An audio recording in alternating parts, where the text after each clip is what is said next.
Jai Jinendra all of you and welcome to the 50th class of CA Inter Auditing and Assurance on our YouTube channel named CA Lavish Purvi. Subscribe the channel if not yet done and press the bell icon so as to receive the notifications of our new videos. Continuing with chapter number 6, coming to page number 6.15. In our earlier classes, we have discussed the audit approach to be used by the auditor in automated environment. Now, the next different topic is internal financial controls as per the regulatory requirements. हम लोगों ने पुरानी classes में पढ़ा था internal control की entity internal controls लगाती है ताकि उसको फ्रॉड और एरर से प्रिवेंट कर सके एंटिटी को. तो यहाँ पर एक इंटरनल कंट्रोल का ही पार्ट होता है इंटरनल फाइनेंशियल कंट्रोल, मतलब कि कंट्रोल्स जो कि रेलेवेंट है किससे, फाइनेंशियल रिपोर्टिंग से रिलेटेड. तो यहाँ पर इंटरनल फाइनेंशियल कंट्रोल्स क्या होते हैं, refers to the policies and procedures put in place by the companies. क्योंकि इंटरनल कंट्रोल भी कंपनी लगाती है और इंटरनल फाइनेंशियल कंट्रोल उसी का पार्ट होता है. तो internal financial controls are put in place by the companies for ensuring क्या चीज़, reliability of financial reporting, effectiveness and efficiency of operation, compliance with the applicable laws and regulations, safeguarding of the assets and prevention and detection of fraud and error. ये सब हम लोगों ने chapter number 4 में भी पढ़ा था. ये जो एंटिटी के ऑब्जेक्टिव्स होते हैं वही पॉइंट्स दे रखे हैं, लेकिन इंटरनल फाइनेंशियल कंट्रोल भी एंटिटी इन ऑब्जेक्टिव्स को अचीव करने के लिए ही लगाती है. तो इसका मतलब है कि जो इंटरनल फाइनेंशियल कंट्रोल है ये बहुत ज़्यादा रेलेवेंट होते हैं एंटिटी के लिए भी और ऑडिटर के लिए भी. ऑल्सो कंपनीज एक्ट ने भी ग्रेटर एम्फेसिस दिया है किस पे, effective implementation and reporting on the internal controls for the company.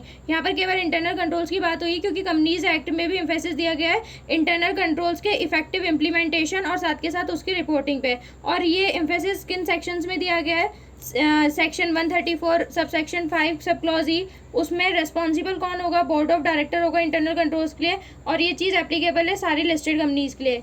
ऐसे ही rule 8.5 of the companies accounts rules में भी सारी कंपनीज पे एप्लीकेबल है ये रूल, और यहाँ पर रिस्पॉन्सिबल कौन होगा, बोर्ड ऑफ डायरेक्टर्स.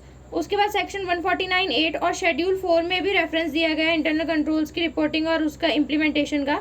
ये चीज़ एप्लीकेबल है सारी कंपनीज पे हैविंग जिनमें इंडिपेंडेंट डायरेक्टर की रिक्वायरमेंट है या फिर जिनमें इंडिपेंडेंट डायरेक्टर है, और रेस्पॉन्सिबिलिटी यहाँ किसकी होगी, कंट्रोल से रिलेटेड इंडिपेंडेंट डायरेक्टर्स की.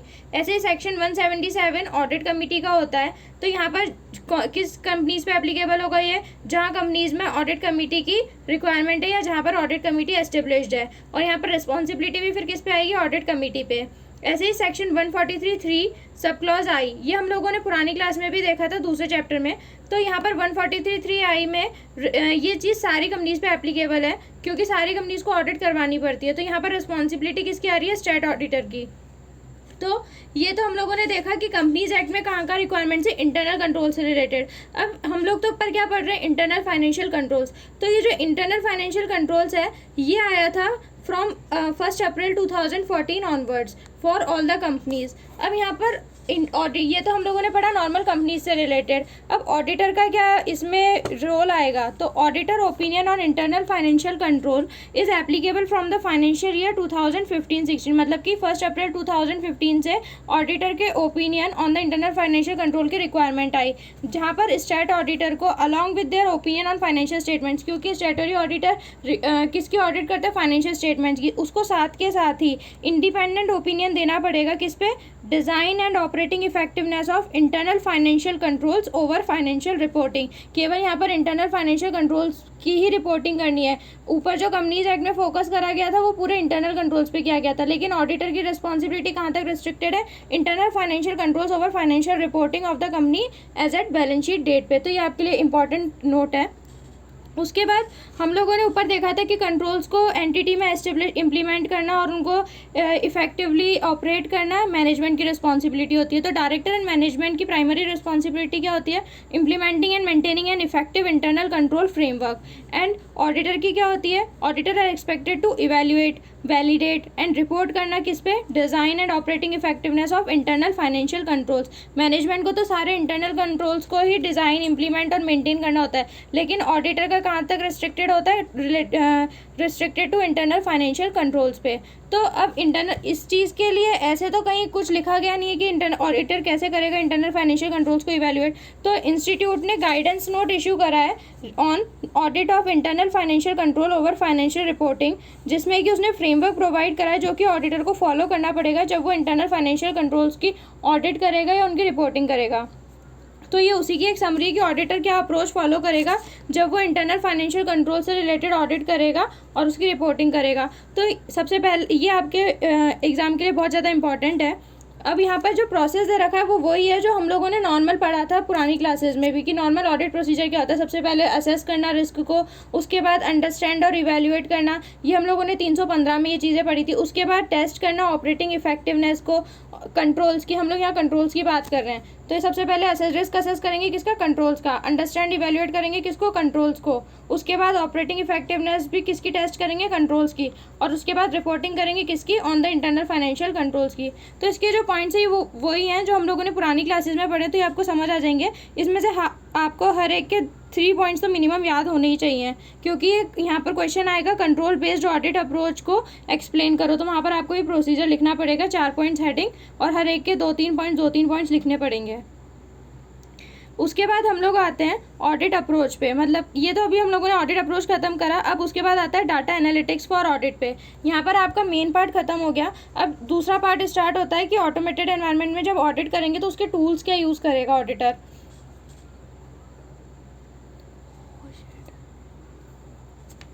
अब नेक्स्ट टॉपिक जो था डाटा एनालिटिक्स फॉर ऑडिट, यहाँ पर सबसे पहले तो हम लोगों को ये देखना पड़ेगा डाटा एनालिटिक्स क्या होता है। तो नॉर्मली डाटा को एनालाइज करने के लिए टूल्स और टेक्निक्स होती हैं, उसी को शॉर्ट फॉर्म में बोला जाता है डाटा एनालिटिक्स। अब ये दोनों यूज़ कर सकते हैं, एंटिटी भी और ऑडिटर भी। एंटिटी उसकी analysis of the information, analyse of the information और इन चीज़ों के लिए यूज़ करेगा, और ऑडिटर इसे यूज़ करेगा for the purpose of audit. तो यहाँ पर डेफिनेशन दे रखी है डाटा एनालिटिक्स की टेक्निकल टर्म्स में, कि ये कॉम्बिनेशन होता है of processes, tools and techniques that are used to tap vast amount of electronic data to obtain meaningful information. मतलब कि टूल्स, टेक्निक्स और इनको यूज़ करके जो बहुत सारा इलेक्ट्रॉनिक डाटा अवेलेबल है उससे कोई मीनिंगफुल इन्फॉर्मेशन निकालना, मतलब कि एक तरीके से रॉ डाटा से मीनिंगफुल इन्फॉर्मेशन एक्सट्रैक्ट करना, उसके लिए क्या यूज़ होता है, डाटा एनालिटिक्स यूज़ होता है, या फिर इसको बोलते हैं हम लोग डाटा एनालिटिक्स। अब यहाँ पर कंपनीज जो हैं वो इमेंसली बेनिफिट होती है from the use of this data analytics in terms of increase profitability, क्योंकि जब वो लोग एनालाइज करेंगे इन्फॉर्मेशन को, अकॉर्डिंगली वो लोग उसी एरियाज पे फोकस करेंगे, तो increase profitability, better customer service, gaining competitive advantage and so on.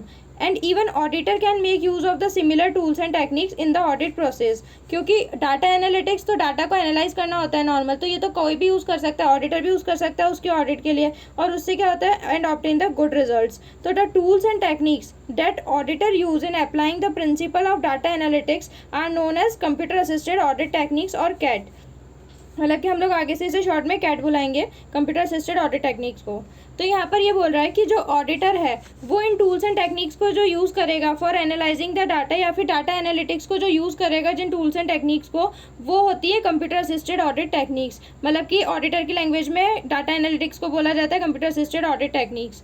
अब डाटा एनालिटिक्स जो है वो use in testing the electronic records and also for testing of the data residing in the IT system using spreadsheets and specialized audit tools, namely IDEA हो गया, ACL हो गया, ये एक टूल्स हैं जो कि ऑडिटर यूज़ करेगा फॉर डाटा एनालिटिक्स, या फिर इन्हें कह सकते हैं कंप्यूटर असिस्टेड ऑडिट टेक्निक्स के टूल्स हैं ये, जैसे कि IDEA, ACL, ये एग्जाम्पल की फॉर्म में दे रखे हैं। और इससे क्या परफॉर्म करेगा, वो क्या चीज़ चेक करेगा, मतलब completeness of the data and the population that is used in either test of controls and substantive audit test. मतलब कि जो टेस्ट जो ऑडिटर ने परफॉर्म करे हैं उसके लिए उसने जो डाटा यूज़ करा है उसकी कंप्लीटनेस चेक करने के लिए यूज़ कर सकते हैं इन टूल्स को। सिलेक्शन ऑफ ऑडिट सैंपल्स के लिए यूज़ कर सकता है, रिकम्प्यूटेशन ऑफ द बैलेंसेस के लिए यूज़ कर सकता है, रीपरफॉर्मेंस करनी हो उसे मैथमेटिकल कैलकुलेशंस की, जैसे कि डेप्रिसिएशन की वापस रिकैलकुलेशन करना हो, उन चीज़ों के लिए यूज़ कर सकता है। Analysis of the general entries, fraud का इन्वेस्टिगेशन के रिलेटेड यूज़ कर सकता है। Evaluating impact of control deficiencies, मतलब कंट्रोल में डेफिशिएंसीज है उसका इम्पैक्ट इवैल्यूएट करने के लिए वो इन्हें यूज़ कर सकता है।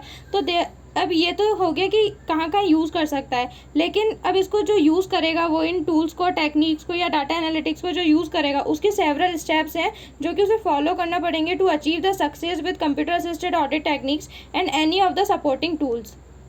तो ये स्टेप्स दे रखे हैं कुछ, तो नॉर्मल से स्टेप्स है जो हम लोग पुराने अभी तक स्टेप्स पढ़ते हैं वही चीज़ें हैं। सबसे पहले क्या करना, अंडरस्टैंड करना बिजनेस एनवायरनमेंट को इंक्लूडिंग इंफॉर्मेशन टेक्नोलॉजी। उसके बाद डिफाइन करना ऑब्जेक्टिव्स एंड क्राइटेरिया जो उसको सेट करना है या उसने सेट करा है। उसके बाद आइडेंटिफाई करना source and the format of data, मतलब कि डाटा जो उसको जो यूज़ करना है उसका सोर्स क्या है और उसका फॉर्मेट किस फॉर्मेट में अवेलेबल है। उसके बाद उस डाटा को एक्सट्रैक्ट करना, एक्सट्रैक्ट क्योंकि बहुत सारा डाटा होगा, रॉ डाटा होगा, उसमें से उसे इन्फॉर्मेशन जो मेन है वो एक्सट्रैक्ट करना। उसके बाद वेरीफाई करना completeness and accuracy of the extracted data, मतलब कि जो डाटा उसने एक्सट्रैक्ट करा उसकी कंप्लीटनेस और उसकी एक्यूरेसी। उसके बाद क्राइटेरिया जो हम लोगों ने सेकंड स्टेप में डिफाइन करा था, उसे क्राइटेरिया को अप्लाई करना जो कि हम लोगों ने डाटा ऑब्टेन करा है, मतलब कि एक्सट्रैक्टेड डाटा। उसके बाद वैलिडेट और कंफर्म करना रिजल्ट्स को जो ऑडिटर ने ऑब्टेन कर रहे हैं, और जब रिजल्ट्स को वैलिडेट और कंफर्म कर लिया उसके बाद उन्हें रिपोर्ट करना और साथ के साथ ही उन्हें डॉक्यूमेंट करना, क्योंकि डॉक्यूमेंट तो हमें हर चीज़ को करना होता है एज पर ऐसे 230। तो ये तो था जो नॉर्मल ऑडिटर को स्टेप फॉलो करने पड़ेंगे। नॉर्मल स्टेप्स ही हैं जो कि एक सजेस्टेड अप्रोच है जो कि ऑडिटर को फॉलो करनी पड़ेगी जब वो कंप्यूटर असिस्टेड ऑडिट टेक्निक्स को यूज़ करेगा। तो यहाँ पर ये वाला पार्ट खत्म होता है डाटा एनालिटिक्स से रिलेटेड कि ऑडिटर को कैसे मदद होगी। उसके बाद नेक्स्ट टॉपिक आता है assess and report audit findings. तो assess and report audit findings में क्या है, जब ऑडिटर ने ऑडिट कर ली, अब at the conclusion of each audit उस पॉसिबल है कि देयर आर सर्टेन फाइंडिंग्स और एक्सेप्शंस मतलब मिस्टेक्स, गलतियाँ आईटी एनवायरनमेंट में, आईटी कंट्रोल्स में, जिसको that needs to be assessed and reported to the relevant stakeholders. मतलब कि अगर ऑडिटर को कुछ ऐसी फाइंडिंग्स मिलती है जो कि उसको लगता है, फाइंडिंग्स किससे रिलेटेड, आईटी कंट्रोल से, आईटी सिस्टम से रिलेटेड, जो कि ऑडिटर को लगता है कि उसे असेस करनी है और रिपोर्ट करनी है रेलेवेंट स्टेक होल्डर्स को। Relevant stakeholders including management हो गया, टीसीडब्ल्यूजी हो गया। टीसीडब्ल्यूजी में कौन कौन जने आते हैं, board of directors, audit committee आ गई। तो ये रिक्वायरमेंट जो होती है कम्युनिकेशन की होती है ऐसे 260 की। तो यहाँ पर अगर उन्हें इस चीज़ को कम्युनिकेट करना है तो वो यहाँ पर assess and report audit findings में हम पढ़ेंगे कि उसे कैसे कम्युनिकेट करना है और क्या क्या कम्युनिकेट करना है। अब यहाँ पर जो कुछ पॉइंट्स है जो कि ऑडिटर को कंसीडर करने चाहिए जब वो असेस और रिपोर्ट करेगा ऑडिट फाइंडिंग्स को। सबसे पहला क्या, are there any weaknesses in the internal IT controls. उसके बाद what is the impact of these weaknesses on the overall audit which is conducted by the auditor. उसके बाद थर्ड उसे कंसीडर करना चाहिए report deficiencies to the management जो कि उसको मिली है। और fourth one is communicate in writing with any significant deficiencies to the TCWG. मतलब कि अगर बहुत ज़्यादा सिग्निफिकेंट डेफिशिएंसीज है तो उसको उन्हें राइटिंग में कम्युनिकेट करना पड़ेगा टू द टीसीडब्ल्यूजी। तो ये कुछ पॉइंट्स है जो ऑडिटर को नॉर्मली कंसीडर करने चाहिए।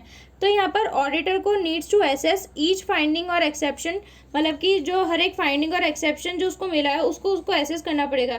एसेस मतलब इवेल्युएट करना पड़ेगा ताकि वो डिटरमाइन कर सके इम्पैक्ट ऑन द ऑडिट जो उसने करी है, and evaluate if the exception results in deficiency in internal control. मतलब कि जो उसे मिस्टेक्स मिली हैं उससे उसको ये लगता है कि इंटरनल कंट्रोल में कहीं ना कहीं डेफिशिएंसी है। डेफिशिएंसी इन इंटरनल कंट्रोल मतलब कि कंट्रोल्स मिसिंग है, या फिर जो कंट्रोल डिज़ाइन, इम्प्लीमेंट और ऑपरेट हो रहे हैं एंटिटी में वो अनएबल टू प्रिवेंट या फिर detect and correct the miss statement in the financial statements on timely basis. तो इसका मतलब अगर ये चीज़ हो रही है कि कंट्रोल डिटेक्ट ही नहीं कर पा रहे हैं या फिर कंट्रोल्स एग्जिस्ट ही नहीं कर रहे, तो इसका मतलब क्या हुआ, डेफिशिएंसी इन इंटरनल कंट्रोल है। अब इसमें यहाँ पर एक फ्लो चार्ट दे रखा है, तो यहाँ पर ये फ्लो चार्ट इस चीज़ का दे रखा है कि ऑडिटर कैसे असेस करेगा और रिपोर्ट करेगा ऑडिट फाइंडिंग्स को।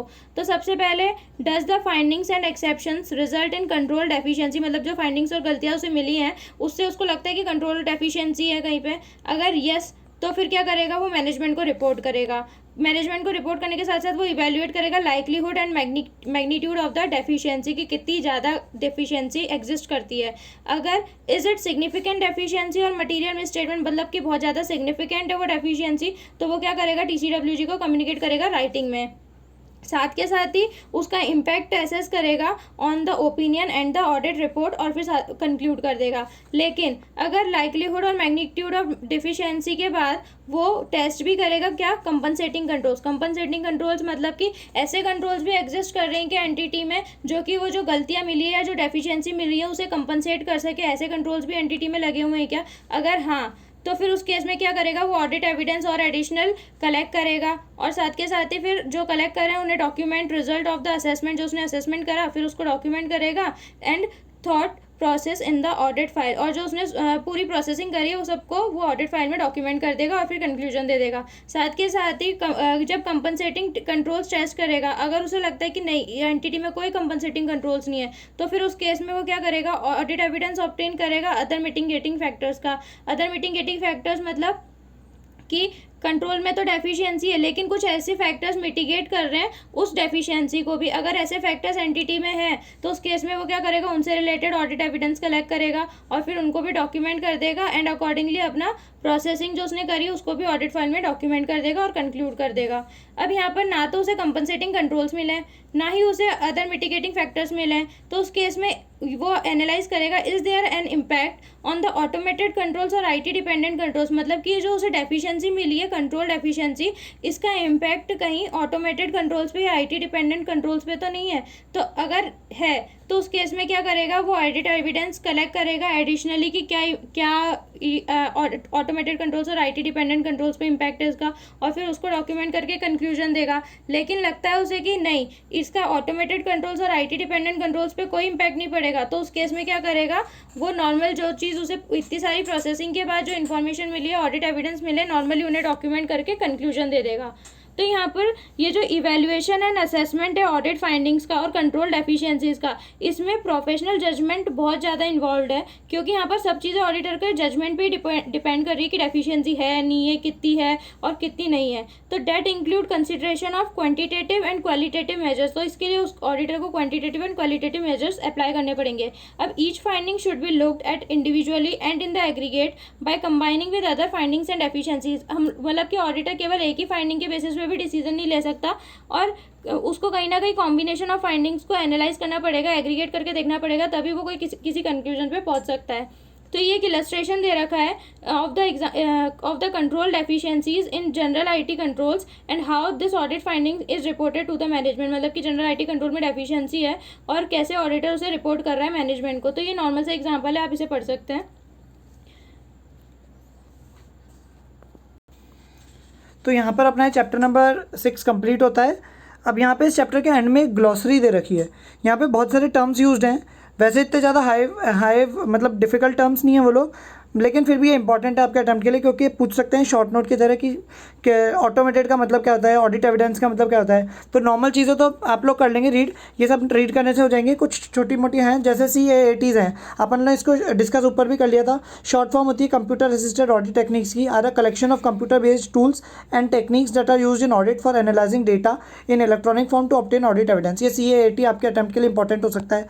कंट्रोल डेफिशिएंसी अपन डिस्कस कर चुके हैं, डेटा अपन को मालूम है। डेटा एनालिटिक्स क्या होता है ये भी अपन डिस्कस कर चुके हैं। ये डेटा एनालिटिक्स की भी एक नंबर या 2 नंबर की डेफिनेशन इंस्टीट्यूट पूछ सकता है आपसे। डेटाबेस क्या होता है, डायरेक्ट डेटा चेंज क्या होता है, ERP इंटरप्राइज मतलब इंटरप्राइज रिसोर्स प्लानिंग क्या होती है, सबको एक मतलब आप लोग एक बार रीड कर लीजिए, आप लोगों को इनके सबके मतलब समझ आ जाएंगे। इन्फॉर्मेशन सिस्टम्स का भी एक बार ध्यान दीजिएगा इस डेफिनेशन पे ज़्यादा। उसके बाद ये मेन फ्रेम दे रखा है, मेन फ्रेम पे आप ध्यान दीजिएगा। कंप्यूटर होता है एक तरीके का। और प्रिविलेज एक्सेस ये एक डेफिनेशन है, इसको आपको ध्यान देना है। SOD मतलब सेग्रीगेशन ऑफ ड्यूटीज़ को ध्यान देना है।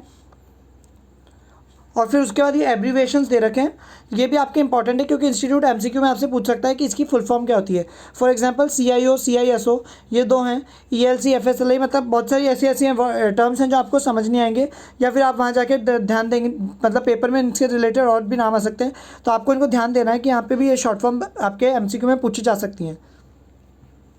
यहाँ पर ही चैप्टर कंप्लीट होता है, इसके क्वेश्चंस अपन लोग अपने अलग वीडियो के अंदर डिस्कस कर लेंगे।